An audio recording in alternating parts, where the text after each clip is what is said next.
Isang mapagpalang araw pong muli mga kahardot. Mega love shoutout po. Welcome sa aking channel. Isang mapanibagong umaga at panibagong oras na naman ang pinagtulob sa atin ng buong may kapal. At sana lagi tayong nasa mabuti at nasa maayos na kalagayan ang bawat isa sa atin. Sa araw na ito ay panibagong video naman ang ipakikita ko sa inyo.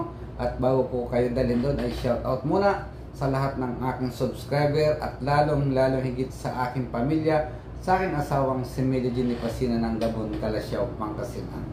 Ingat po tayo. Tara guys, puntahan natin ang aking video.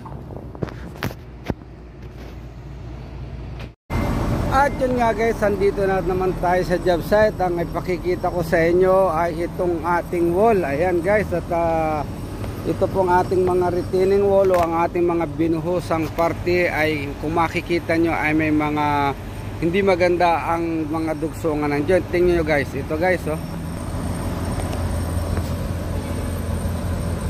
Yan, kung makikita nyo yan guys, may mga stain ng mga dugsungan.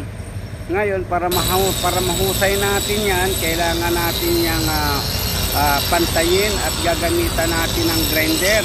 Kasi kung hindi mo gagamitan ng grinding yan, grinder, hindi natin mapapantay sa maayos yan oh. Kita nyo? Makita nyo, pangit. Kaya ang magandang gawin natin dyan ay i-grind natin, at pag nag-grind natin yan ay lalagyan ng Bitonet. Yan ang pinaka-finish natin. Then proceed sa painting. Ayan, tingnan nyo guys.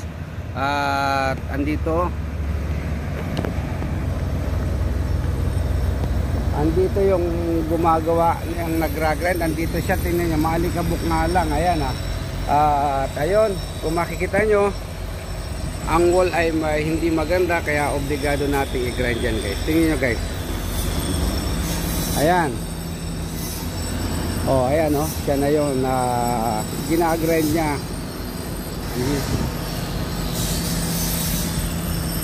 Yan po, ganyan po ang pagpapantay niyan mga kahardot. Ayan o. How are you? Okay, yan. Yung guys, nawawala ang dugsungan eh. O, diba?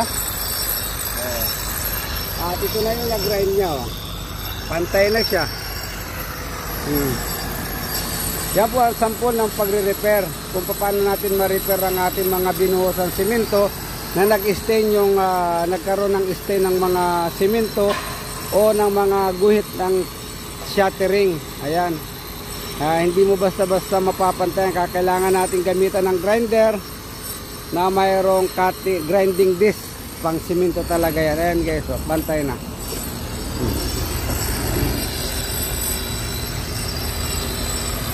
Ayan.